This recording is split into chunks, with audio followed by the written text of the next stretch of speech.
টুপি আর দাড়ি দেখলেই জঙ্গি, ঠিক কিনা? আমরা অবশ্যই কোরআনের কথা বলবো। আবারও যদি কেউ কোরআনের কথা বলতে বাধা দিতে আসে, এবার দাঁত কারো চাপাই থাকবে না ইনশাআল্লাহ। মুসলমান মার খায়, আবার মার দেখে দ্বিধা করে না, কারণ আপনার আমার নবী জেল খেটেছে, জুলুম নির্যাতন সহ্য করেছে, আবার 27টি যুদ্ধে তিনি নিজে সেনাপতি হয়ে যুদ্ধ করেছে, ঠিক কিনা? আমরা সেই ইমাম হোসাইনের বংশধর, আমরা সেই খালিদ বিন ওলীদের উত্তরসূরি, ঠিক কিনা? আমরা বাবা শাহজালালের উত্তরসূরি। এই বাংলার জমিনে শাহজালাল তরবারি ধরেছিল গৌর গোবিন্দ পালাইতে একটু রাস্তা খুঁজে পাই নাই, ঠিক কিনা? তো আমি আর বাড়াচ্ছি না, শুধু এটুকু বলবো, যতক্ষণ কথা হবে কোরআন থেকে কথা হবে, তাফসির হবে। যেহেতু তাফসির মাহফিল, কেন তাফসির করা হয়? তাফসির করলে মুসলমানদের ঈমান বৃদ্ধি পেয়ে যায়। আর আমি এমন একটি আয়াত তিলাওয়াত করেছি, পবিত্র কোরআনুল কারীমের ভিতরে 1000 বিধিবিধান এবং আইনের আয়াত আছে। এই এতগুলি আয়াতের মধ্য থেকে আমি একটি মাত্র আয়াত তিলাওয়াত করেছি, সূরাতুন নাহল। সূরাতুন নাহলের 90 নম্বর আয়াত। এই 90 নম্বর আয়াতের ভিতরে 3টি আছে আদেশ, 3টি আছে নিষেধ, 3টা আছে নেগেটিভ, 3টা আছে পজিটিভ। যদি এর ওপরে আল্লাহ তাআলা কথা বলার তৌফিক দান করেন তো কথা বলতে পারবো। আর যদি মদিনার পাওয়ার হাউস থেকে দয়াল নবী কিছু দেন, তাহলে বলা সম্ভব, নসিহত বলা সম্ভব নয়। এই আয়াতের বিষয়বস্তু আগে আলোচনা করে নেই। আল্লাহ রাব্বুল আলামিন যে 1000 আয়াত অবতীর্ণ করেছেন, আমিরুল মুমিনিন খলিফাতুল মুসলিমিন হযরত ওমর ফারুক রাদিয়াল্লাহু আনহু বলেন, কোরআনে যে 1000 আয়াত আদেশ এবং নিষেধের আছে, এই আয়াতের মধ্য থেকে যদি একটি আয়াতের আলোচনা মুসলমানদের কর্ণে একবার প্রবেশ করে, 1000 আয়াত না শুনলেও চলবে, তবে একটা আয়াতের আমল যদি করতে পারে, একটি আয়াত যদি তারা বুঝে শুনে এই জীবন পরিচালনা করতে পারে, আর অন্য কোনো আয়াত নাও জানলে তারপরেও বেচারাটা জান্নাতি হবে। বলেন আলহামদুলিল্লাহ। গভীর মনোযোগ রে আমার ভাইয়েরা, আল্লাহ রাব্বুল আলামিন পবিত্র কোরআনুল কারীমের ভিতরে 1000 আয়াতের মধ্যে কেন একটি আয়াতের কথা আমি আপনাদেরকে বললাম? আয়াতটার পেছনে কারণ আছে না নাই? প্রত্যেকটা স্থানে খুতবার শেষে বলা হয়, ইন্নাল্লাহা ইয়ামুরু বিল আদলি ওয়াল ইহসান ওয়া তা'যিল কুরবা ওয়া ইয়ানহা আনিল ফাহশাই ওয়াল মুনকার ওয়াল বাগি ইয়াযকুম লাআল্লাকুম তাযাক্কারুন। চিৎকার দেবেন আল্লাহু আকবার। 3টা আদেশ, 3টে নিষেধ। আগে আমি 3টে আদেশের কথা আপনাদেরকে বলবো। এই 3টা আদেশের ব্যাখ্যা করতে গেলে কমপক্ষে 5 ঘন্টা সময় লাগবে, তারপর একটু বুঝাতে পারবো, কিন্তু এত সময় নেই। মাত্র 1 ঘন্টার মধ্যে আমি শেষ করে দিব, একটু আংশিক করে আলোচনা করে। আমার আল্লাহ রাব্বুল আলামিন বলেন, ইন্নাল্লাহা ইয়ামুরু বিল আদলি ওয়াল ইহসান। আল্লাহু আকবার। আল্লাহ রাব্বুল আলামিন বলেন, নিশ্চয় আল্লাহ তাআলা আদেশ করেন। কি আদেশ করেন? ইয়ামুরু বিল আদলি, আদল করতে। আদলটা কি? আদলের ব্যাখ্যা 17টা আছে। কয়টা? 17টা আদলের ব্যাখ্যা। 17টা ব্যাখ্যা করলে সময় কুলাবে না, শুধু একটা ব্যাখ্যা আমি করব। আদল শব্দের অর্থ হলো, আদল শব্দের অর্থ হলো বদল করা। সমান সমান যা দেবেন তা পাবেন, যা আপনি পাওনাদার তা পেয়ে যাবেন। আদলটা হলো কি? আমরা সবার কাছে পাওনাদার আছি। আল্লাহু আকবার বলেন। জিজ্ঞেস করবেন, হুজুর তাহলে পাওনাটা কি? আদল সমান সমান দেওয়া। যদি আপনি কাউকে যদি কাউকে আপনি 10 টাকা দেন, সে 20 টাকা দিবে। যদি 20 টাকা দেন, সেও 20 টাকা দেবে। নাম হলো আদল, অর্থাৎ ন্যায় বিচার। আদল শব্দের অর্থ ন্যায় বিচার। একদিক ওদিক, এদিক ওদিক, এপাশ ওপাশ হবে না। বাংলাদেশে মনে হয় ন্যায় বিচার এখন আছে? কথা বলেন। আদল শব্দের অর্থ হলো ন্যায় বিচার। আমরা আমাদের অধিকার হারাইছি, ন্যায় বিচার হারাইছি। কথা বলেন ঠিক না ব্যাঠিক? ন্যায় বিচার, ন্যায় অধিকার, ন্যায় হক পর্যন্ত নাগরিক হিসাবে এই বাংলাদেশের পার্লামেন্টের সূত্র অনুযায়ী প্রত্যেকটা নাগরিকের একটা করে ভোট দেওয়ার অধিকার আছে না নাই?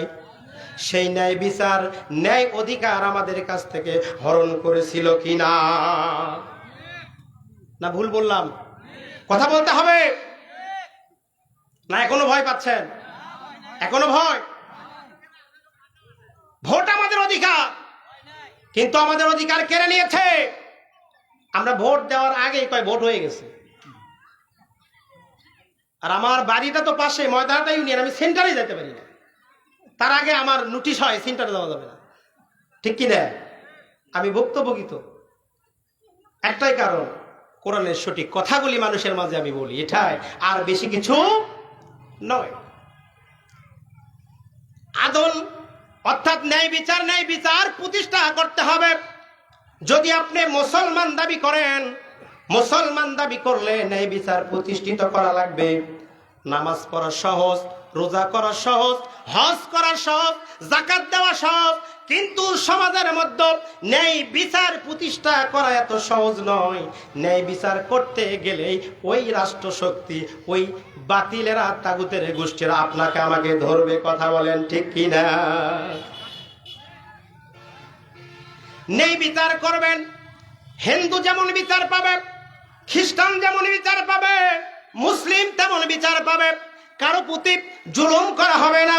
কারণ মদিনার কামলিওয়ালা নবী বলেন, আমি ইহুদির পক্ষে রায় দিয়েছি, মুসলমান মন খারাপ করেছে, কিন্তু না না না, মন খারাপ করো না, কারণ আমি রহমাতুল লিল আলামিন, তামাম কুল কায়নাতের জন্য রহমত। আমার গোষ্ঠী, আমার গোত্র, আমার পাশাপাশি যারা থাকবে তাদের যে আমি সঠিক বিচার করব, আর যারা আমার দূর সম্পর্ক হবে তাদের বিরুদ্ধে অন্য বিচার করব, এটা হতে পারে না। ইসলাম হলো সবার কাছে হক বিচার ফিরিয়ে দেওয়া লাগবে। কথা বলেন ঠিক কিনা? সমান সমান আদল মানে সমান সমান। আমরা আল্লাহর কাছে পাওনা আছি, আল্লাহ বান্দা, আমরা বান্দা হিসাবে আমাদের কাছে আল্লাহর পাওনা আছে। আছে না নাই? সরকারের কাছে আমাদের পাওনা আছে, চেয়ারম্যানের কাছে পাওনা আছে, বক্তার কাছে শ্রোতার পাওনা আছে, শ্রোতার কাছে বক্তার পাওনা আছে। আছে না নাই? প্রত্যেকের কাছে পাওনা আছে। কিন্তু এই পাওনা বাদ দিয়া যখন যেভাবে যে ক্ষমতায় যায়, সেই কায়দায় মামু মুসে তাও দেয়। আছে না নাই? দেয় কি দেয় না? কিন্তু হিসাবটা হলো, আমার ভাইয়েরা গভীর মনোযোগ, এই তিনটা আদেশের কথা যদি ব্যাখ্যা বিশ্লেষণ শোনেন তাহলে আপনার কাজে লাগবে। শুনে যান। জীবনে অনেক ওয়াজ আমরা শুনেছি, অনেক বক্তব্য শুনেছি, কেবলমাত্র আদলের একটু কথা বললাম, আদলের অনেক দীর্ঘ আলোচনা। এখন আসে এহসান। এহসানটা কি? এহসান শব্দের অর্থ হলো আপনি আমি মা বাবার প্রতি এহসান করা লাগবে। এটা কার কথা? আল্লাহর কথা।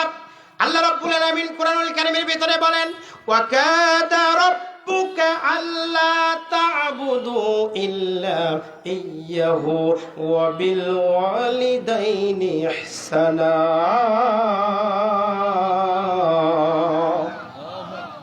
আল্লাহ রাব্বুল আলামিন বলেন, আমার কুদরতি পার্লামেন্টের সিদ্ধান্ত হলো ইবাদত বندگی করার পরে, ইবাদত আর বندگی করার পরে পৃথিবীতে যা তুমি ইহসান করবা, যাকে তুমি দয়া করবা, কারণ পৃথিবীতে যার তুমি বেশি ভালোবাসবা সেটা হলো তোমার মা আর বাবা। কথা বলেন ঠিক না বেঠিক?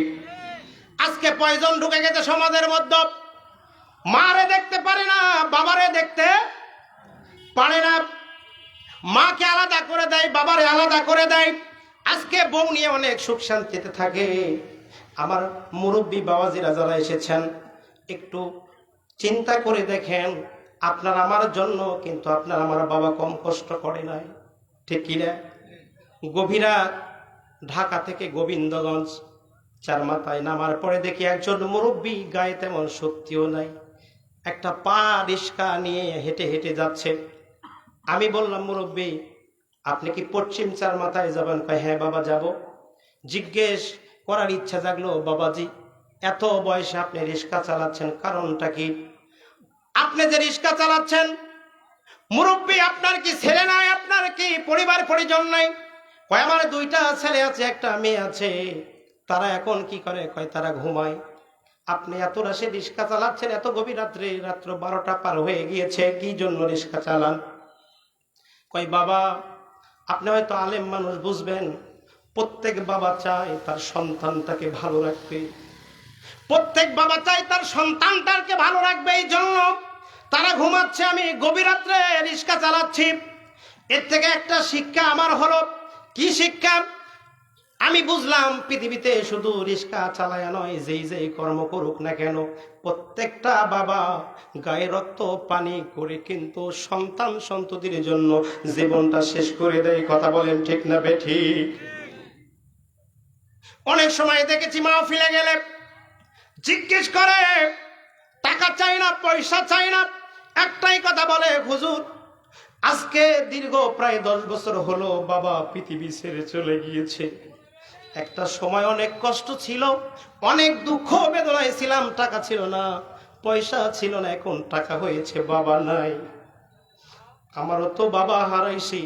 মনে পড়ে যারা এখনো মুরব্বী হয়ে গেছেন, দাড়িগুলো পেকে গেছে, যখন মা এবং বাবার কথা মনে হয়ে যায়, চোখ বেয়ে বেয়ে পানি পড়ে, দাড়ি ভিজে যায়। কথা বলেন ঠিক কিনা? এই জন্য আমার নবীজি বলেন, উম্মত শোনো, উম্মত শোনো, যদি তোমার মা আর বাবাকে খুশি করতে পারো তোমার জন্য জান্নাত, আর মা বাবাকে যদি খুশি করতে না পারো তোমার জন্য জাহান্নাম। কথা বলেন ঠিক কিনা? এই জন্য কেন আয়াতটা পড়লাম? আল্লাহ বলেন এহসান করবা মা বাবাকে। এহসানটা করবা কিভাবে? তোমার মায়ের একটা কাপড় হলে যথেষ্ট ছিল, 2টা কাপড় দিবা। 1 টুকরা মাছ হলে খাওয়া হইতো, কিন্তু 2 টুকরা মাছ দিবা। তোমার বাবার 1 পিস মাংস হইলে খাওয়া হইতো, 2 পিস মাংস দিবা। বছরে একটা লুঙ্গি হলে হতো, 2টা লুঙ্গি দিবা। অতএব আল্লাহর সাথে হলো সমান সমান। মা বাবার বেলায় আল্লাহ বলেন ডবল, তাদেরকে এহসান করো, মা বাবার প্রতি খেয়াল করো, তাদেরকে সঠিকভাবে সেবা করো। মদিনার কামলি ওয়ালা নবী খুশি হয়ে যাবে। ঠিক কি না? আজকে মা বাবার প্রতি এহসান নাই, শ্বশুর আর শাশুড়ির জন্য ডাবল কাপড়, ডাবল। ঠিক কিনা? হে যুবকেরা যারা আছো, কান খাড়া করে শোনো। শাশুড়িকে ইচ্ছা করলে খুশি করতে পারবা না, শ্বশুরকে খুশি করতে পারবা না। যদি তোমার মাকে খুশি করতে চাও, বেশি কিছু লাগবে না, একটা চকলেট নিয়ে দিবা। চকলেট খাবি না, তোমার হাতে দিয়ে দিয়ে বলবে, বাবা তুমি যে চকলেট এনেছো আমি খুশি। ঠিক কিনা? পৃথিবীর কারো দোয়া কবুল হইতেও পারে, নাও পারে, কোনো গ্যারান্টি নাই। কিন্তু আল্লাহ নবীজি বলেন, যদি মার বাবা দোয়া করে তোমার তাকদীর খুলে যাবে। আজকে যুবক কোন দিকে ছুটাছুটি করো, তোমার প্রেমিকা নিয়ে কি ছুটাছুটি করো, কোনো লাভ নাই। এক জায়গায় যদি কষ্ট দাও, মাকে যদি কষ্ট দাও, সারা পৃথিবী অন্ধকার হয়ে যাবে। ঠিক কিনা? আল্লাহ বলেন এহসান করবা তোমার মা বাবার প্রতি। আমি কি জন্য কথা বলতেছি একটু চিন্তা করে দেখবেন। কারণটা হলো কি, বর্তমান এই বাংলাদেশে মোবাইল নেমে গেছে, আর মোবাইল নামার কারণে মেসেঞ্জারে চ্যাট করে করে এত কষ্ট করে বাবা সন্তানটারে লালন পালন করে, মেয়ে তারে এত কষ্ট করে লালন পালন করে, কিন্তু সব কিছু ছেড়ে দিয়া কিন্তু ওই যুবক প্রেম করে তার সাথে চলে যায়। কথা বলেন আছে না নাই? বাবাকে গ্রামের মানুষ যখন বলে এত লেখাপড়া, বিশ্ববিদ্যালয় ছেলে পাঠাইলাম, সন্তান গ্রামে আসবে, প্রতিষ্ঠিত হবে, মহা ধুমধামের সাথে বিবাহ কাজ সমাধা হবে, কিন্তু না না না, বিবাহের কাজ ওইভাবে হলো না, একা একা কোর্ট ম্যারেজ করে তার বিবাহ হলো। কথা বলেন, মা আর বাবার মনে শান্তি না কষ্ট? কথা বলেন, শান্তি না কষ্ট? কষ্ট। যদি কষ্ট হয়, মা আর বাবাকে কষ্ট দিয়ে পৃথিবীতে এমন কোনো মানুষ নাই শান্তিতে থাকতে পারবে। অতএব শান্তি যদি পেতে চাও, শান্তি যদি নিতে চাও, জান্নাতি মানুষ যদি হতে চাও, মা এবং বাবার খেদমত করে কবর দেশে যাও, আল্লাহ রব্বুল আলামিন খুশি হয়ে যাবে। কথা ইদিল কুরবা। এখন চলে আসি নিকট আত্মীয়, নিজের ফুফু, খালা, চাচা, চাচি, বাপের যদি বড় ভাই থাকে বড় বাপ, কোন জায়গায় জেঠা বলে। ঠিক না বে ঠিক? তার মানে নিকটতম আত্মীয় যারা আছে তাদের হক সঠিকভাবে আদায় করা লাগবে কি লাগবে না? তাদের হক আদায় নাই। যদি বাবাকে একটু বলে স্ত্রীকে আমার বাবাকে ভালো খাবার দাও, বেগুন ফেকুন ধরে যায়। কথা বলেন ঠিক না বেঠিক? মায়ের জন্য ভালো খাবার দিলে ভালো খাবার দিতে পারে না, চাচাকে দাওয়াত করলে ভালো খাবার দিতে পারে। কিন্তু যেই মাত্র শুনবে ওর বাবা আসবে, ওর চাচা আসবে, ওর ভাই আসবে, সাথে সাথে লাফ মেরে উঠে হরেক রকমের খাবার তৈরি করে। আছে না নাই? কথা বলেন, আছে না নাই? নিকট আত্মীয়দের হক আদায় করে না এই মানুষ মনে হয় বাংলাদেশে কম। এত বড় জালেম, এত বড় জুলুমকারী শুধু সন্তানেরাই করে না, মা বাবাও ভুল করে। এক সন্তানকে ফাঁকি দিয়ে আর এক সন্তানকে জমি লিখে দেয়, মেয়েকে ফাঁকি দিয়ে ছেলেকে জমি লিখে দেয়। আছে না নাই? কথা বলেন। নিকট আত্মীয় তোমার বাবা আত্মীয়, ছেলেও কিন্তু বাবার আত্মীয়, অর্থাৎ রক্তের বান্ধন, নিকটতম। তাদের যে হক মারলো, হক মারার পরে যদি জমি সব কটা লিখে দিয়া মসজিদে মসজিদে চিল্লা দিয়ে বেড়ায় আর তসবি টিপে। আছে না নাই? জুব্বা গায়ে পড়ে, হজ করে, এত আমল করে, আমল করার পর যদি মনে করে আমি জান্নাতে যাব, আমার আল্লাহর এই আয়াত বলে যদি নিকটতম আত্মীয়দের হক সঠিকভাবে আদায় না করো, তাহলে আল্লাহ রাব্বুল আলামিনের দরবারে আসামির কাঠ গড়াতে আমাদেরকে উঠতে হবে। কথা বলেন ঠিক কিনা? কুড়িগ্রাম গিয়ে একটা মাহফিলে আমি বলতেছি, ভাই ছেলেকে ফাঁকি দিয়া মেয়েকে ফাঁকি দিয়া জমি লিখে দেয়, এটা সবচাইতে বড় শয়তান। সামন থেকে উঠে বলে, হুজুর শয়তান আপনার ডান পাশে বসা। শয়তান কোথায় বসা? আমি জানি না যে ওনার শ্বশুর। মানে জমি সব কটা বেটাক লেগে দিচ্ছে, বেটিক দিচ্ছে ফাঁকি। এরকম হাজি বাংলাদেশে আছে না নাই? কথা বলেন। তাহলে আল্লাহ বলেন নিকটতম আত্মীয় যাদের আছে, তোমার ছেলে যতটুকু অংশ পাবে, একটা ছেলে দুইটা মেয়ে ততটুকু অংশ পাবে। কোরআনের আয়াত দ্বারা ফয়সালা হয়ে গেল। কিন্তু কি সুন্দর করে হাত চেপে ধরে বলে, মা তোর তো বিয়ে শাদী দিছি, বেশি কিছু দিতে পারবো না, ছেলেটা কি করে খাবে, এইটা ভেবে সমস্ত সম্পত্তি ছেলের নামে লিখে দেয়। আছে না নাই? কথা বলেন, আছে। এই জন্য আমি বলতেছি আমার ভাইয়েরা, নিকটতম আত্মীয় যারা আছে তাদের হক সঠিকভাবে আদায় করা লাগবে। ফুফু যদি বাড়িতে থাকে, ফুফু যদি আপনার বাপের যদি বোন থাকে, তার বাড়িতে যেতে হবে, তাকে দেখাশোনা করতে হবে। আপনার বোন থাকলে বোনের বাড়ি যাওয়া লাগবে, চাচা থাকলে চাচার খোঁজ খবর নেওয়া লাগবে। কার কথা? কার কথা? আল্লাহর কথা। আজকে নিজের আত্মীয় স্বজনের খবর নাই, পরক নিয়ে টানাটানি আছে না নাই? কথা বলেন। যারা নিকটতম আত্মীয়র সাথে সম্পর্ক ভালো রাখবে না, সম্পর্ক ভালো করবে না, আমার আল্লাহ বলেন তারা জান্নাতের গন্ধ পাবে। যারা আত্মীয়তার বন্ধন ছিন্ন করবে, আমার আল্লাহ বলেন আমি তাদের সাথে কোনো সম্পর্ক রাখবো না।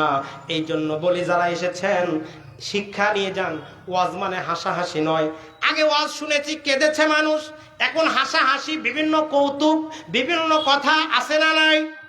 না। আল্লাহর কোরআন বলে তোমরা বেশি বেশি কাঁদো, অল্প অল্প হাসো। এই জন্য ওয়াজের মাহফিলটা কাদার জন্য রে বাবা, হাসার জন্য। এখানে এসেছেন কিছু শিক্ষা নিয়ে যেতে হবে। শিক্ষাটা হলো, এক নম্বর শিক্ষা, এক নম্বর একটা জুমলার একটা বাক্যের কথা বললাম, সেটা হলো আদল করা। আর একটা বললাম এহসান করা। আর একটা হলো নিকট আত্মীয়দের হক সঠিকভাবে আদায় করা। কথা বলে ঠিক কিনা? বিশ্লেষণে গেলাম না, শুধু তিনটা কথা বললাম। এ তিনটা হলো আল্লাহর আদেশ। এক নম্বর আদেশ হলো আল্লাহর পাওনা বুঝে দেওয়া, অর্থাৎ আল্লাহর পাওনাটা হলো ইবাদত বندگی করতে হবে।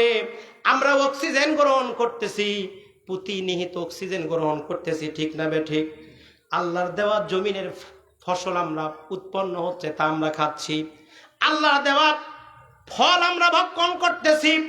এই হিসাবগুলি যদি আল্লাহ আপনাকে ধরে, আমাকে ধরে, আল্লাহ বলবেন যেই বান্দা আমার ইবাদত বندگی করে, আল্লাহ বলেন ওমা খালাকতুল জিন্না ওয়াল ইনসা ইল্লা লিয়াবুদুন। আমি জিন এবং ইনসানকে ইবাদত আর বندگির জন্য সৃষ্টি করেছি। দুনিয়াতে এসে আমরা শুধু নামাজে বলি আল্লাহু আকবার, কিন্তু নামাজ থেকে বের হওয়ার পরে আমার বউ আমার কাছে বড়, আমার ছেলে আমার কাছে বড়, আমার চাকরি আমার কাছে বড়, আমার ব্যবসা আমার কাছে বড়। আমরা স্বীকৃতি দিয়ে আসলাম আল্লাহ আপনি বড়, কিন্তু আল্লাহকে বাদ দিয়ে দুনিয়াতে আমরা যখন বের হয়ে যাই মসজিদ থেকে, তখন ঠিকই আমরা সংসার কাজে লিপ্ত হই, কিন্তু আল্লাহ বলেন আমি তো তোমাদের ইবাদত আর বندگی করার কথা বলেছি। কথা বলেন ঠিক কিনা? আমরা কি তা করি? তা করতেছি না। তাহলে আল্লাহর দরবারে আমাদেরকে জবাবদিহি করা লাগবে কি লাগবে না? কথা বলেন। জবাবদিহি করতে হবে। আয়াতের 3টি আদেশ আমরা আল্লাহ বা 3টা নিষেধ করেছেন। কি কি নিষেধ করলেন এইটা বলে আমি আপনাদেরকে বিদায় করে দিব, কারণ প্রধান বক্তা আসবে, আলোচনা করবে, ঠিক না ঠিক? অতএব দীর্ঘ রাত করা যাবে না। যদি একটা পার হয়ে যায়, ঘুমের ডিস্টার্ব হবে, ফজরের নামাজ যদি কাজা হয়, আমি বক্তাকে বলবে তুমি ওয়াজ করার কারণে তাদের নামাজটা ফজরের কাজা হয়ে গেছে, এই হিসাব কি দেওয়া যাবে? কথা বলে। আমাদের নামাজ পড়তে হবে, নামাজ আদায় করতে হবে, এই জন্য বেশি রাত করা যাবে না, অল্পতেই শেষ করতে হবে, ঠিক কি না? গভীর মনোযোগ। আল্লাহ বলেন ইন্নাল্লাহা ইয়ামুরু বিল আদলি ওয়াল ইহসান ওয়া তা'ইদিল কুরবা ওয়া ইয়ানহা ফাশিয়াল মুনকার ওয়াল বাগই ইয়াযকুম লাআল্লাকুম তাযাক্কারুন। আল্লাহ বলেন অশ্লীল কাজ থেকে বাদ দিতে হবে, বেপনা কাজ থেকে তোমাকে বাদ দিতে হবে, সন্ত্রাসী কার্যকলাপ বাদ দিতে হবে। কার কথা? আল্লাহর কথা হলো সন্ত্রাসী কার্যকলাপ কাকে বলে, অশ্লীল কার্যকলাপ কাকে বলে, বেহুদা কার্যকলাপ কাকে বলে। শোনেন রে আমার ভাইয়েরা, অশ্লীল কার্যকলাপ আমরা করি কি করি না? কথা বলেন।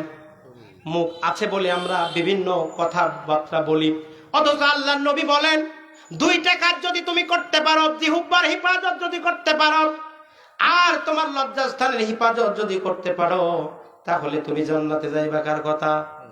কথা বলেন, কার কথা? এই জিহ্বা দ্বারা মিথ্যা কথা বলি কি বলি না?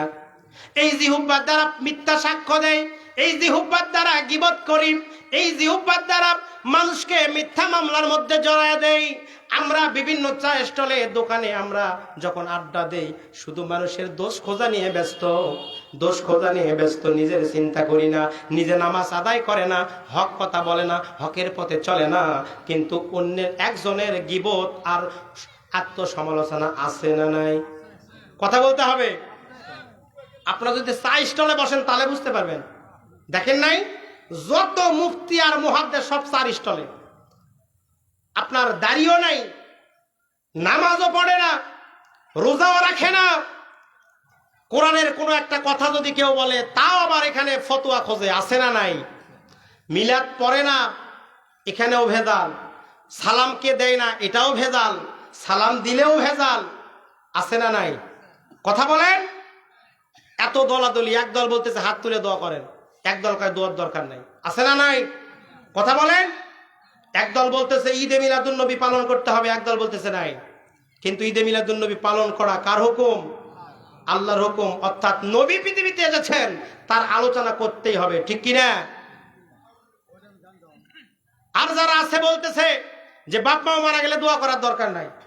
কথা বলেন যে আমরা যারা আছি, আমাদের মা বাবা যদি পৃথিবী ছেড়ে চলে যায়, তাদের কবরের পাশে গেলে মা বাবা খুশি হয় না বেজার হয়? কথা বলেন। খুশি হয়। আমি বলবো যে মা বাবা কেমন খুশি হয়, শুধু খুশি নয়, কেমন খুশি হয় বলবো। আশ্চর্য হয়ে যাবেন আপনারা। আমরা হয়তো সেই কান নাই, তাই শুনতে পারি না। রুহের জগৎ থেকে মা বাবা আমাদেরকে যতদূর দেখে, আমরা জীবিত থাকতে ততদূর দেখতে পারি না। তবে হায়াত দুনিয়াতে আছে, আমাদের অনেক দাম। চলে যাবেন, আপনার দাম থাকবে না। বেঁচে থাকতে একবার সুবহানাল্লাহ পড়বেন, বেঁচে থাকতে একবার সুবহানাল্লাহ বলবেন, এর অনেক দাম। কিন্তু মরে যাবেন, কোনো দাম নাই, চলে যাবেন, কোনো দাম নাই। গভীর মনোযোগ আমার ভাইয়েরা, সন্ত্রাসী কার্যকলাপ কাকে বলে? আপনি একটা কাজের জন্য ইউনিয়ন পরিষদে গিয়েছেন, ভূমি অফিসে গিয়েছেন, একটা অফিস আদালতে গিয়েছেন, একদল সন্ত্রাসী আছে না নাই? এমন দালালের দালাল, একটা কাজ করতে 10 টাকা যদি লাগে সেখানে 10,000 টাকা নেয়, আছে না নাই? এরা এত বড় দালাল, এত বড় সন্ত্রাসী কার্যকলাপ। ওই যে বলেছি ন্যায্য বিচার করতে হবে, ওই ন্যায্য বিচারের জন্য একজন যখন অফিস আদালতে চলে যায়, আমরা যখন চলে যাই, কি সুন্দর কায়দায় বলে, ভাই কাজটা হবে না, যদি টাকা 1 লক্ষ দেন বা 20,000 দেন তাহলে কাজ হবে। আগে টাকা চাইবে না, বলবে ভাই চা খাওয়ার জন্য কিছু দেন। যদি 100 টাকা বের করে দেন, বলবে ভাই এটাতে চা হয় না। এরকম শয়তান আছে না নাই? কথা বলতে আছে না নাই? আমি নিজে বাস্তব অভিজ্ঞতার থেকে বলতেছি। বিএডিসি অফিসে গিয়েছি, আমি বললাম ভাই আমার একটা ড্রাইভিং লাইসেন্স করা লাগবে। কয় হুজুর ড্রাইভিং লাইসেন্স তো করবেন, কথা ঠিক, আমার 3 বার পরীক্ষা দেওয়া লাগছে। কয়বার? 3 বার। অন্য মানুষ যায় টাকা দেয় আর পরীক্ষা না লিখলেও পাস, আর আমার মাথায় টুপি আছে হুজুর, তাই তো যাওয়ার পরে কয় ভাই 3 বার লাগবে আপনার পরীক্ষা দেওয়া। কয়বার? পরের বার আমি পুরো বইটা নিয়ে এসে পড়ার পরে পরীক্ষা দিয়ে পাস। 3 বার পরীক্ষা দেওয়া লাগছে, তারপরেও ফিঙ্গার দিতে দেওয়া কয় 500 টাকা দেন। আমি বলছি আর রাশিয়াল মুরতাসি ফিন্নার, ঘুষদাতা গৃহীত ভাই জাহান্নামী, আমার কাজ হবে কিনা সেটা পরে দেখবো, কিন্তু আমি ঘুষ দিতে পারবো। ঠিক কিনা? গভীর মনোযোগ আমার ভাইয়েরা, অর্থাৎ ন্যায্য বিচারের জন্য আপনি গিয়েছেন সন্ত্রাসী কার্যকলাপ, ভূমি অফিসে যাবেন, পাসপোর্ট অফিসে যাবেন, যেই জায়গায় যান না কেন, প্রত্যেকটা জায়গার মধ্যে এই শয়তান বসে আছে না নাই? এরা হলো মানুষ শয়তান। আল্লাহ বলেন শয়তান আমি 5 প্রকার সৃষ্টি করেছি, মানুষ শয়তান, জিন শয়তান, খবিশ শয়তান, আর শয়তান নফস শয়তান। যত শয়তান আছে সবচাইতে 2টা শয়তান বড়, একটা হলো নফস শয়তান আর একটা হলো মানুষ শয়তান। এখন বলবেন হুজুর শয়তান কইলেন কেন? মানুষকে কি শয়তান বলা যায়? যে আল্লাহর হুকুম মানে না, আল্লাহর দেওয়া বিধান মানে না, আল্লাহর দেওয়া বিধান, আল্লাহর হুকুম, শয়তান এত বছর ইবাদত করেছে, 9.5 লক্ষ বছর, ঠিক কিনা? এই 9.5 লক্ষ বছর ইবাদত করার পরেও আদমকে একটা মাত্র সেজদা দেওয়ার না কারণে, একটা সেজদা না দিয়ে শয়তান হয়েছে, ঠিক কিনা? তো যারা দৈনিক 17টা করে ফরজ হুকুম অমান্য করে, এটা শয়তান কিনা? আর যেটা নামাজও পড়ে, ঘুষও খায়, সুদও খায়, টুপিও পরে, দাড়িও রাখে, সব করে, এটা হলো মুনাফিক। এটা কি? এটা কি? মুনাফিক। মুনাফিক চেনা খুব সহজ, কারণ দেখবেন যার কথার কাজের মধ্যে মিল নাই। বিকালে একটা বলে, সকালে আর একটা বলে, আবার রাতে একটা বলে, ঘুম থেকে জেগে আর একটা বলে, এরকম মানুষ মনে হয় নাই? কথা বলে। আজকে সর্বঙ্গে ব্যথা, কোন জায়গায় মলম দিবেন? আজকে এই ন্যায় বিচার যদি পেতে চান, ন্যায় বিচার পেতে গেলে ন্যায় একজন মানুষকে আপনার নেতা বানাতে হবে, ঠিক কিনা? আর ন্যায় ন্যায্য একজন নেতা যদি আপনি না বানাতে পারেন, তাহলে আপনি নেতা সহ জাহান্নামে যেতে হবে। না ভুল বললাম? মান তাসাব্বা কওমিন ফাহুয়া মিনহুম, রাওয়াহুল বুখারী। বুখারীর হাদিস। আল্লাহর নবীজি বলেছেন যেমন লোকের সাথে আপনার মোহাব্বত হবে, ওই লোকের সাথেই হাসর নাসর হবে, ঠিক কি রে? অতএব দুনিয়াতে গাজারু, মদারু, নিশারু, বাবাখোর যত ফাটা নেতা আছে, এই ফাটা নেতার সাথে যদি আপনি যান, তাহলে তো আপনি তাদের সাথে জাহান্নামে যাওয়া লাগবে। তাহলে বুঝেন নেতা কেমনে নির্বাচন করবেন?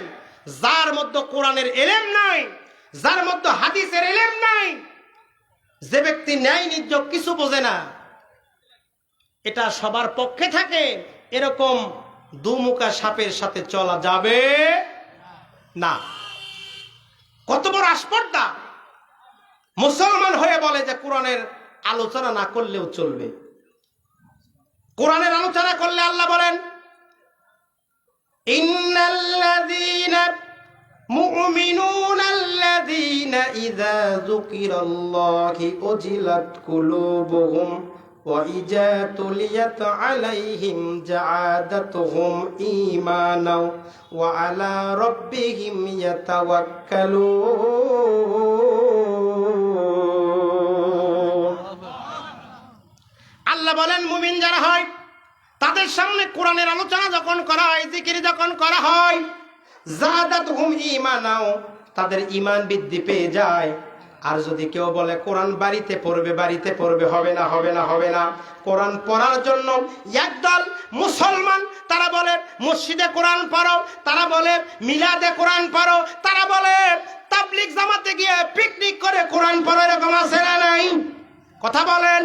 কোরআন সারা জীবন পড়বেন, কোনো লাভ হবে না, কোনো লাভ হবে না। কোরআন এই জন্য আল্লাহ দিয়েছেন, এই জন্য বিধানটা দিয়েছেন।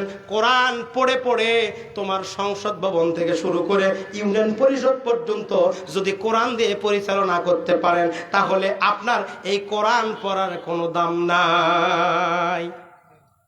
একদল মুসলমান তারা বলছে হুজুরেরা এত ক্ষমতা কি করবে? হুজুরেরা সংসদ ভবনে কেন? হুজুরেরা আজকে রাজনীতির কথা বলে কেন? আমি যদি বলি এই পৃথিবীর শ্রেষ্ঠ রাজনীতিবিদ, আমি যদি বলি পৃথিবীর শ্রেষ্ঠ একজন নেতা, আপনার আমার নেতা নবী মুহাম্মদ রাসূলুল্লাহ সাল্লাল্লাহু আলাইহি সাল্লাম, কথা বলেন ঠিক না ঠিক? আর ওই নেতাকে যদি কেউ মানতে গেলে বাধা দেয়, আমরা ফাটা নেতা মানতে রাজি না, ঠিক কি না? কোরআন শুনলে মুসলমানের ঈমান বৃদ্ধি পাবে, কোরআন শুনলে মুসলমানের ঈমান বৃদ্ধি পাবে। কোরআন যদি মুসলমানের কাছে আলোচনা না করা হয়, মুসলমান সচেতন হবে না, তাদের রক্ত টকবক করবে না, কথা বলেন ঠিক কিনা? এই জন্য তো কোরআনের আলোচনা তারা বন্ধ করতে চেয়েছিল। নমরুদ, ফেরাউন, তারাও বন্ধ করতে চেয়েছিল। আবু জেহেল কোরআন বন্ধ করতে চেয়েছিল। আবু জেহেলের দফা ছিল কি ভাই? আবু জেহেলের দফা ছিল অকাল আল্লাযীনা কাফারু লা তাসমাউ লিহাযাল কুরআন আলগাউ ফিহি লাআল্লাকুম তাগলিবুন। তোমরা কোরআন শুনতে যেও না, কোরআন আলোচনা করবে এরকম মজমা তোমরা ভেঙে দাও, এগুলিতে যাওয়া যাবে না। এটা কার দফা ছিল? কথা বলেন। আবু জেহেলের দফা ছিল। আজকেও যারা কোরআন বন্ধ করতে চাবে, কোরআনের আলোচনা করতে গেলে বাধা দিবে, এটাও আবু জেহেলের গোষ্ঠী, ঠিক কিনা? যত কোরআনের আলোচনা হবে তত ঈমান মুসলমানের বৃদ্ধি পাবে, ঠিক কিনা? গভীর মনোযোগ রে আমার ভাইয়েরা, আল্লাহ বলেন সন্ত্রাসী কার্যকলাপের সাথে যারা সম্পৃক্ত থাকবে, এদেরকে যারা সাহায্য সহযোগিতা করবে, তাদের দলে যারা সাপোর্ট করবে, ওই দিন দুইজনকে ডাকা হবে, যে সাপোর্ট করলো এবং যে নির্যাতন করলো। ওই দিন যারা জুলুমের শিকার হলো, ওই জুলুমের শিকার ব্যক্তিকে যখন বলা হবে দুনিয়ায় তোমাকে তেমন কষ্ট হয় নাই, মাত্র 10 বছর জেল, 3 বছর জেল, 4 বছর জেল, তোমার বিরুদ্ধে 10টা মামলা, তোমার কিসের চিন্তা? এই জন্য আমার বগুড়ার একজন আমার শ্রদ্ধেয় বড় ভাই রুহুল আমিন যুক্তিবাদী কয়, জেলখানা যদি তুই সুন্নত মনে করিস, খুব স্বাদ মনে করিস, তোর মাই করে করে আমি রেখে আসি জেলখানায়, ঠিক কি রে? কয় জেলখানা খুব শান্তি, জেল খাটা যদি খুব শান্তি হয়, তোকে মাই করে রেখে আসি। রুহুল আমিন যুক্তিবাদী বলছে। আসলে কথাগুলো শুনে হাসতে হাসতেও যদি বলে, কথাগুলোর ওয়েট আছে, কথা বলেন ঠিক কিনা? আল্লাহর নবী বলেন, আমি হক যখন প্রচার করেছি, আমার গোষ্ঠীর লোকেরা আমারে দেখতে পায় নাই, আমার গুরুত্বের লোকেরা আমাকে দেখতে পায় নাই। অত্যাচার আমি যতদিন শুধু লা ইলাহা ইল্লাল্লাহর যতক্ষণ পর্যন্ত আমি কালিমার দাওয়াত দিয়েছি, কিচ্ছু করে নাই। যেই মাত্র বলেছি মুহাম্মাদুর রাসূলুল্লাহ, আমি তোমাদের নেতা, আমি একজন নবী। আবু জেহেল কয়, পাগল রে পাগল, আব্দুল্লাহর পুত্র বলে নবী হয়েছে, বলে নেতা, আবার তোর নেতাগিরি দেখাচ্ছি। এরকম কথা যখন বলা শুরু করে দিয়েছে, অত্যাচার করেছে, জুলুম করেছে, নির্যাতন করেছে। আল্লাহ নবী মক্কা ছেড়ে মদিনায় গিয়ে মদিনা ছেড়ে মক্কা ছেড়ে মদিনাতে গিয়েছে, কিন্তু আল্লাহ নবীকে সাহায্য করেছে কি? আল্লাহ সাহায্য করে। যেদিন নবীজি আমার মক্কা বিজয় করেছে, আমার নবী সেই দিন থেকে নেতা, কথা বলেন ঠিক কিনা? প্রমাণ করে দিয়েছে মুসলমান। অর্থাৎ পৃথিবীর সর্বশ্রেষ্ঠ নেতা যদি মানতে হয়, নবীকে মানব।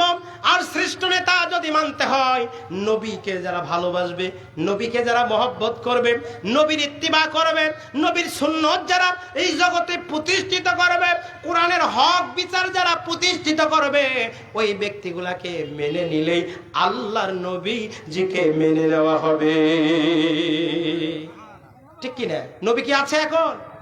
নবী আছে? নবী নাই। আল উলামা ওয়ারাসাতুল আম্বিয়া, নবীগণের উত্তরসূরি হলেন আলেম উলামাগণ। আবার বুঝবেন, কিছু আলেম আছে, কিছু আলেম আছে বাংলাদেশে টাকা পাইলে ফিরে যায়, আছে না নাই? কেউ জান্নাতি মহিলা বলেও ঘোষণা দেয়, আছে না নাই? স্বার্থ পাইলে ঘুরে বসে, আছে না নাই? কথা বলেন। খুব দুঃখজনক ঘটনা। আজকে ঐক্যে ডাক দিচ্ছে মুসলমানদেরকে ঐক্যবদ্ধ করার জন্য। না, কেমনে মুসলমান ঐক্যবদ্ধ হবে? কারণ দলের স্বার্থে, নিজের স্বার্থে, ব্যক্তির স্বার্থ পেলেই তখন হালাল হারাম এদিকে বাসেরা। এই জগতের কিছু আলেম আছে না নাই? কথা বলেন। সেটাই যদি না হবে, বাইতুল মোকাররমের মধ্যে জুমার দিনে গন্ডগোল, মারামারি, জুতা ফিকাফিকি, আপনার জুতা রাখা বক্স দিয়ে মারামারি। কথা এর থেকে বোঝা যায় দুইজনই আলেম ছিল, দুইজনই মুসলমান ছিল। যারা ওখানে নামাজ পড়তে গিয়েছিল তারাও মুসলমান ছিল। কথা বলেন ঠিক কিনা? কিন্তু আল্লাহ নবী বলেন, মান সালিমাল মুসলিমুন, একজন মুসলমান অপর মুসলমানের কি হয়? যদি তার জিহ্বা এবং লিসানিহি ওয়া আইদিহি, অর্থাৎ জিহ্বা এবং হাত দ্বারা নিরাপদ থাকবে। ঠিক কি না? তা মুসলমান বলে তো দাবি করে আমাদের জানের নিরাপদ নাই, আমাদের মালের নিরাপদ নাই, আমাদের সম্পদের নিরাপদ নাই।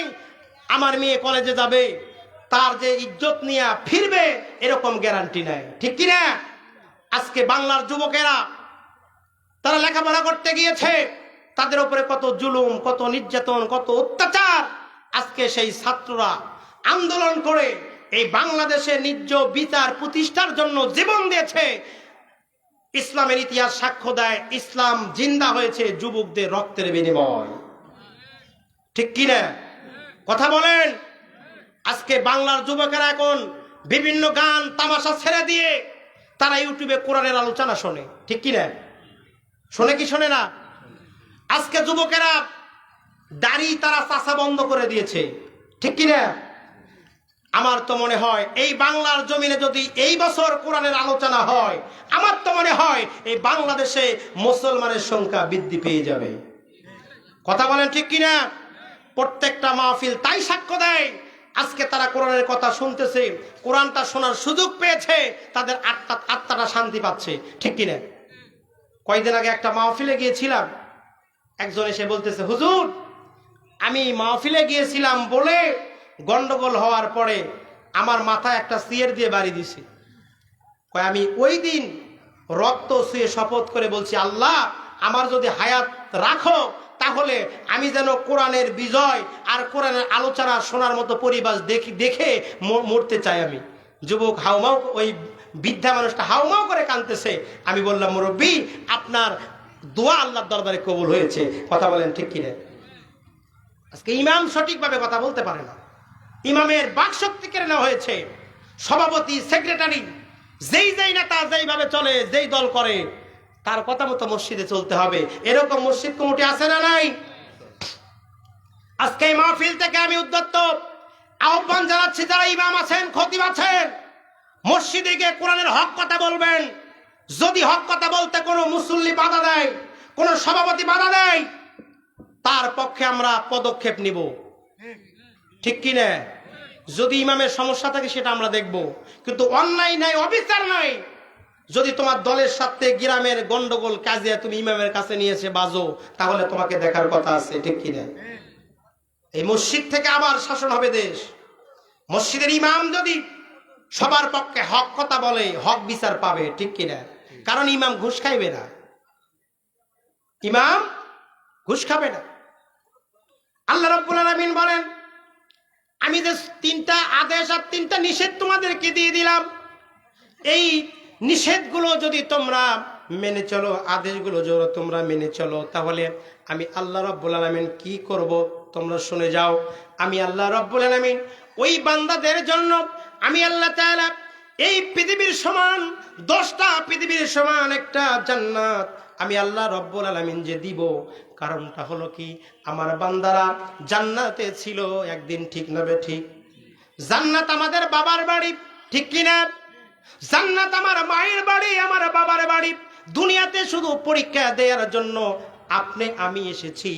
এই দুনিয়া থেকে পরীক্ষা দিয়ে আপনি আমি আবার কবর বারজাকে গিয়ে আল্লাহ তাআলার সাথে মিলিত হয়ে যাব। কথা বলেন ঠিক কি না? আল্লাহর সাথে যোগসূত্র স্থাপন করা লাগবে। যদি দুনিয়ার থেকে আল্লাহকে চিনতে পারেন, আল্লাহ বলেন মান কানা ফি হাদিহি আমা ফাহুয়া ফিল আখিরাতি আমা আদাল্লা আন সাবিলা। আল্লাহর কোরআন বলতেছে দুনিয়াতে যারা অন্ধ, আখিরাতেও তারা অন্ধ, তারা পথভ্রষ্ট। অতএব মুরব্বী বাবাজিরা, যুবক বাবাজিরা, যে যেখান থেকে শুনতেছেন, আল্লাহ বলেন তোমাদের দুইটা চোখ আমি দিয়েছি। এই দুইটা চোখই চোখ নয়, অন্তরের একটা চোখ আছে। এই চোখ যদি তুমি জিন্দা করতে চাও, এই চোখ যদি তুমি খুলতে চাও, এই কলবের এলেম যদি তুমি অর্জন করতে চাও, কলবের এলেম যারা অর্জন করেছিল, কলবের এলেমের সবক যারা দিয়েছিল, যিনি সর্বপ্রথম আল্লাহর নবীদের মাধ্যম দিয়া কলবের এলেম যিনি পেয়েছেন, তিনি হযরতে আলী কারিমুল্লাহ আজহু। কথা বলেন ঠিক কিনা? আজকে কোরআনের তাফসীর হয়, ওয়াজ হয়, আহলে বায়াতের মুহাব্বতের কথা হয় না, ঠিক কিনা? আহলে বায়াতের মুহাব্বতের কথা হয় না, আমার নবীদের শান মানের আলোচনা হয় না, শুধু তাফসীর হয় আর তাফসীর হয়। আছে না নাই? আল্লাহ বলেন আমার নবী যদি তোমাদের জন্য সুপারিশ না করে, নবী যদি তোমার পক্ষে ওকালতি না করে, তোমার কবরটা হবে জাহান্নামের টুকরা। আমার নবী যদি কবরে তোমার রিসিভ না করে, দুঃখের সীমা থাকবে, ঠিক কি না? গভীর মনোযোগ রে আমার ভাইয়েরা। তাহলে আমাদের মায়ের বাড়ি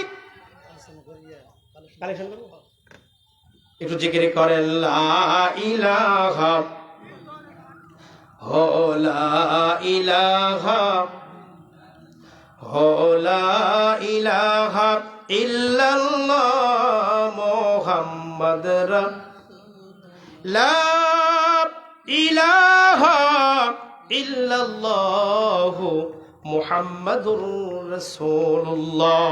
সবাই পড়ি সাল্লাল্লাহু আলাইহি ওয়াসাল্লাম। আলোচনা যতটুকু করলাম আর সামনে বাড়াবো না, শুধু একটু মা বাবার কথা বলেই আমি আজকের মাহফিলের জন্য একটু কালেকশন আপনারা দিবেন। আমি আপনারা যারা মাহফিলে এসেছেন, কিছুক্ষণের জন্য একটু চোখটা বন্ধ করে দেখেন তো যে আমার বাবা কোন জায়গায় ছিল, আমার মা কোন জায়গায় ছিল, আমার দাদা কোন জায়গায় ছিল, তার আজকে কোথায়, ঠিক কিনা?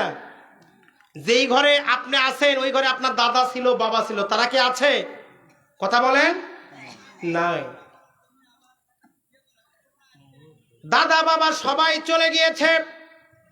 মা এবং বাবা কত বড় সম্পদ সেই বাবার জন্য আজকে মাহফিলে এসেছেন। বাবা কবর থেকে দেখতেছে, মা কবর থেকে দেখতেছে, তাদের জন্য কি করবেন, কি করণীয় আছে? মা কত কষ্ট করেছে, সায়েন্টিস্ট বৈজ্ঞানিকেরা বলেছে একটা মা কত কষ্ট করেছে। আপনাকে আমাকে যখন গর্ভের মধ্যে ধারণ করেছে, বৈজ্ঞানিক বলতেছেন যখন সন্তানটা কেবলমাত্র ফর্মা শুরু হয়, যেই জায়গার মধ্যে সন্তান থাকে, একজন ডাক্তার আমাকে বলেছে জায়গাটা মাত্র 10 ইঞ্চি। কয় ইঞ্চি? কথা বলেন, কয় ইঞ্চি? 10 ইঞ্চি জায়গার মধ্যে সন্তানটা থাকে। ডাক্তার বলতেছে মাওলানা ভাই, 10 ইঞ্চির মধ্যে সন্তান থাকার যখন জায়গা হয় না, 5 মাস পার হয়ে 6 মাস, 7 মাস, 8 মাস, 9 মাস যখন হয়, 1 ইঞ্চি 2 ইঞ্চি করে বাড়তে থাকে। জায়গাটা যখন সংকুলন হয় না, সন্তানের দুটা পা মায়ের কলিজা বরাবর ঠেকে যায়। যত বেড়ে যায় মায়ের কলিজা তত উপর দিকে চলে যায়। ডাক্তার বলতেছে এই সন্তানটা দৈনিক 4500 লাত্তি মায়ের কলিজার মধ্যে মারে। যারা বাস্তবে নিজের স্ত্রীর কাছে, গর্ভবতী নিজের এই প্রেগনেন্ট স্ত্রীর কাছে যারা রাতের বেলা শুয়েছিলেন, একটু বুকে হাত দিয়ে বলেন তো গভীর রাত্রে উঠে কি হাঁটাচলা করে না? কথা বলতে হবে। আমি বাস্তব অভিজ্ঞতার থেকে বলতেছি, গভীর রাত্রে দরজা খুলে বাইরে হাঁটাচলা করে। জিজ্ঞেস করেছি কেন এই গভীর রাত্রে হাঁটাচলা করো?